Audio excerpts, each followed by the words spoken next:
Back in the early 1970s, I had become both personally and professionally interested in a lot of different spiritual systems. And by spiritual systems, I mean systems of thought and action that were based on the fact that somebody had had a spiritual experience, a transcendent experience of one sort or another, and had also come up with some techniques so others could try to have a similar experience, so that whatever kind of knowledge they had gained would not be book knowledge or just intellectual knowledge of it's supposed to be like so-and-so, but based on actual personal experience. In the fourth video in this series, I gave a reading of Richard M. Buck's Cosmic Consciousness experience, where he was suddenly swept up, immersed in living flame, as it were, and knew beyond a doubt, for instance, that everything is going to work out perfectly for everyone, that love is the basic principle of the universe and the like. That's a mystical experience, a transcendent, a transpersonal kind of experience. Religions usually start because someone has an experience like that, and as they tell others about it, just hearing about it inspires people, and you start getting a social movement, and a few generations later you've got committees deciding what is and what isn't true, and adaptations to make it fit in with the ongoing social and the like, and you get religions which may become just matters of belief. You're supposed to believe so-and-so, and there's an official priesthood to tell you what to believe. Or it may retain an experiential quality, a set of methods and practices to try to let you have direct spiritual experience. Well, as I said, I was looking into a lot of these different systems, trying to practice some of them. And as a result, I learned that among other things, among the various spiritual systems, there were a lot of psychologies. That is, there were coherent, extensive bodies of knowledge on the way the human mind worked, what our motivations were, what was healthy, what was pathological, how things developed and the like, the kind of things we expect psychology to deal with. And I also realized that these psychologies were quite different from Western psychologies in many ways, but they were inaccessible to most Westerners because they appeared under the term religion, and so we simply didn't think of them in the same category as psychology. Well, I got a bunch of people who were experts in particular spiritual systems to write about those systems as psychologies rather than as spiritual systems or religious systems per se. And I came up with an extremely interesting book that I named, naturally, Spiritual Psychologies. It was accepted by a major publisher, Harper & Row. It was off in press. And then I got a phone call from the editor before it was actually published saying he had good news and bad news for me. The good news was that the major psychology book club in America wanted to use it as one of their monthly selections. Well, that was great news for me. That would get the word out that these psychologies were available. The bad news was that he was told that psychologists could not deal with the word spiritual. It was like waving a red flag in front of a bull. This was back in the mid-1970s. And so could we name the book something else instead of Spiritual Psychologies? Well, I gave it the title Transpersonal Psychologies. I didn't make up that term transpersonal. It comes from either Jung or William James, depending on how you want to look at it. And by this time there was a small group of us in California who had started a movement we called Transpersonal Psychologies, but by and large nobody had ever heard of us.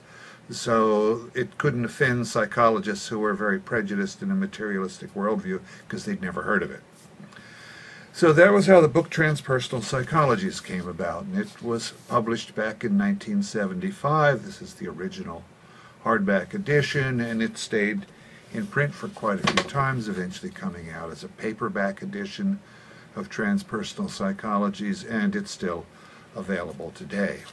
I regard it as one of my best books because it made me think about the way the human mind works in ways I would never have thought of if I just stuck with Western ideas.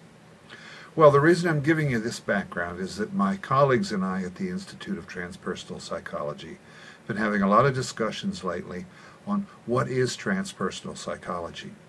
And some of this is very complex and sophisticated discussions of exactly what areas does it include and the methodologies and so forth.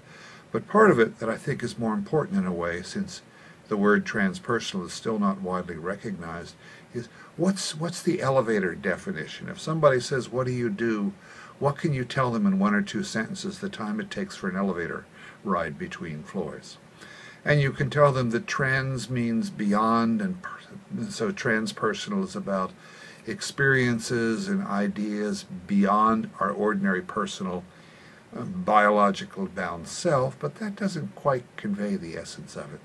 The essence of it is that it is still pretty much the only branch of Western psychology that takes our spiritual nature seriously. Now, transpersonal psychology is not a religion, there's no doctrine, but on the other hand, we don't automatically dismiss all spiritual experience as nonsense. If you go back to Richard Buck's experience of cosmic consciousness, described in that previous videotape, when he was having the feeling that love is the basis of all and everything is taken care of for everybody's good in the long run and the like, he must have been having some kind of brain seizure of some sort of malfunctioning, because in a materialistic universe, ideas like that are nonsense.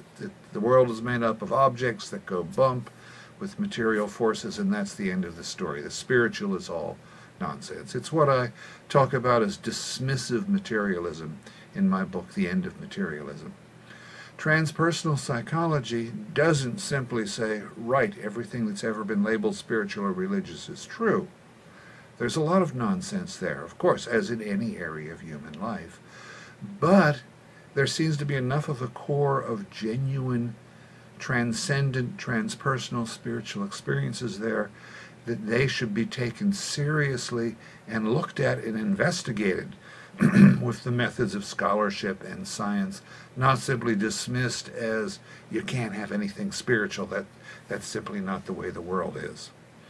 So transpersonal psychology could be called spiritual psychology if we wanted to give it a very short definition, except that the word spiritual has been so associated with particular religions and claims that most of us are not very comfortable with. So calling it spiritual psychology is not very helpful. But these long definitions of, scholarly and scientific, open-minded investigation of our possible spiritual potentials, that's a little awkward. So we still haven't come up with a very good way to describe it. But the basic idea is this: we can start separating out in a relatively objective way what is genuine and what is indeed superstition or brain malfunctioning, and use that to refine and clarify and hopefully make more effective various spiritual systems that are designed to make people have direct spiritual experience. So, for instance, if meditation is associated with certain kinds of brainwave activity, and we can train that kind of brainwave activity more directly, maybe we could combine those two things and come up with a way of teaching meditation more effectively than it's done traditionally. So that's transpersonal psychology, the hope that using our intelligence we'll come up with a spiritual approach to life that is more true and more effective. It's a very noble goal. It's very much in its infancy, but it sure excites me.